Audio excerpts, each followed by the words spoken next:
37-year-old Ahmad Rayahi, a man from Jordan, here in the U.S. illegally on an expired tourist visa, is charged with harassment, kidnapping, and sexual abuse. Somebody wants to take a ride share, they expect to be safe.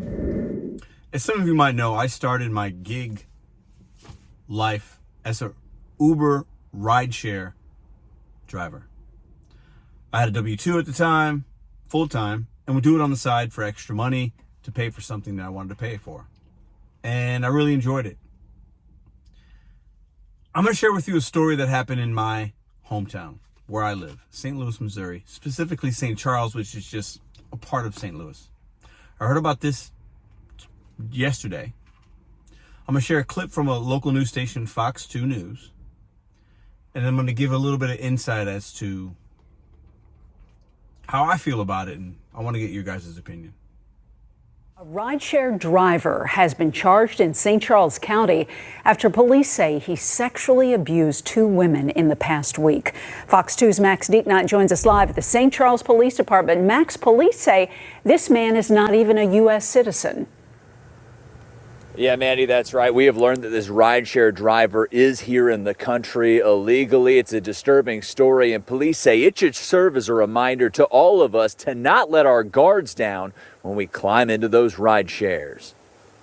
37-year-old Ahmad Rayahi, a man from Jordan, here in the U.S. illegally on an expired tourist visa, is charged with harassment, kidnapping, and sexual abuse after police say he sexually abused two women in two recent rideshare incidents in St. Charles County. The first happened on Thursday, January 9th, here in the 3100 block of Calhoun Drive in St. Charles. An 18-year-old female victim eventually managed to escape and call police. 5 days later, on January 14th, police say Rayahi drove past his victim's destination, locked the 34-year-old woman in his car here off Orff Road in Lake St. Louis, and sexually abused her before she was able to escape herself. Police arrested Rayahi in St. Louis on Wednesday. If somebody wants to take a ride share, they expect to be safe. So for something like this to happen, pretty serious event. Lieutenant Dan Gibbons. All right, these things happen. I don't know how often they happen. I don't think they happen a lot. Hopefully they don't. I do think there are a lot of drivers out there in rideshare and food delivery, just people overall, that are creeps. Men specifically. I'm sure there's some women, but mostly men. Picking up women and being creepy. Sexually assaulting, being inappropriate, taking advantage of situations. I say that because when I was driving Uber, many times, not once, not twice, not three times, many times, I picked up women from bars, couples from bars, guys from bars, and they were so drunk, they've fallen asleep in my car. I had a guy get out of his car and stumble and fall backwards onto the street. I had to help him to his car. I had a woman fall asleep, took her home, couldn't wake her up, and her husband had to come get her. When passengers put themselves in Lyft or in Lyfts or Ubers, they're taking a risk. We take a risk by driving. We don't know who they are either. They could assault us. That's happened. It works both ways. But when I see something like this and it's like in my hometown and it's a guy that's on an expired tourist visa or whatever,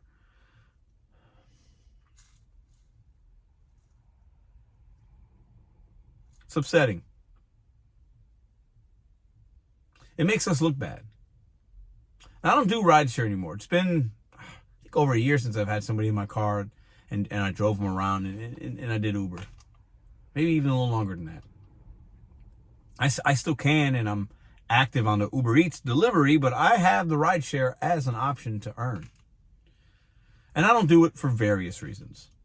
Safety really not being the top concern, but it's something I think about, especially in St. Louis, one of the most dangerous cities in America. One of the most, in some cases, the most dangerous city in America, depending on where you're at in St. Louis. Lyft responded, and Uber responded saying they deactivated this guy from the platform. It's irreprehensible behavior. But two victims. multiple days apart. How does this even happen? How's that even possible? How is somebody driving for Lyft and Uber and they don't have proper documentation?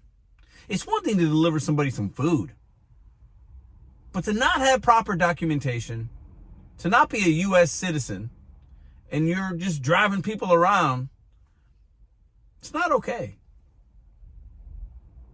Now what happens? A large percentage, especially in major cities, of people that do rideshare or taxi drivers are first, second generation immigrants. And most are hardworking individuals. This guy, send him back to where he came from. He makes us look bad. He makes me look bad. He makes us, people that are out here just trying to make an honest living, look bad. Sexually assaulting women as he's trying to earn money. I hope this guy gets the help he needs. He clearly has some mental health issues for sure.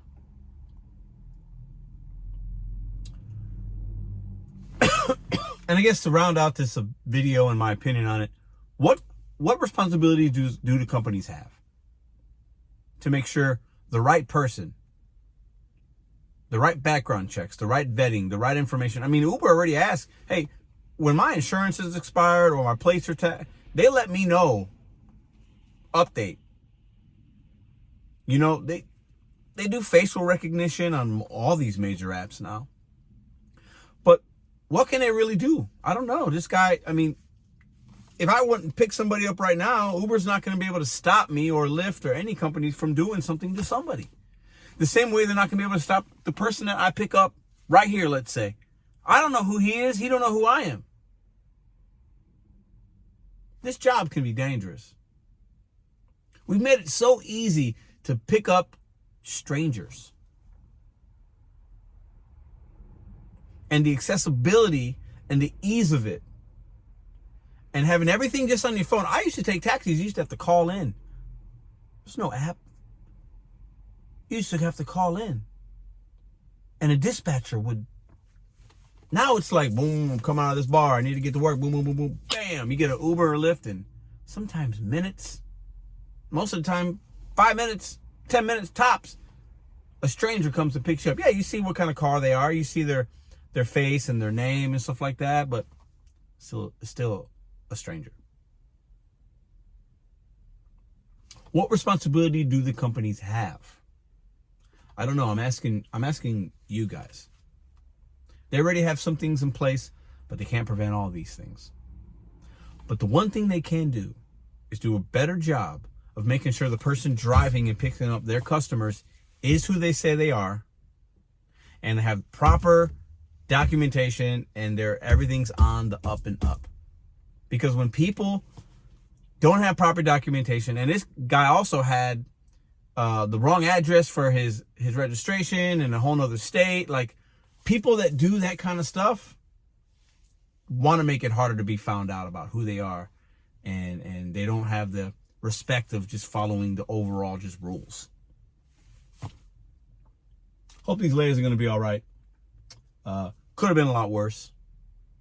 But customers, if you're watching, if you happen to see this video, this happened in St. Charles, St. Louis, Missouri.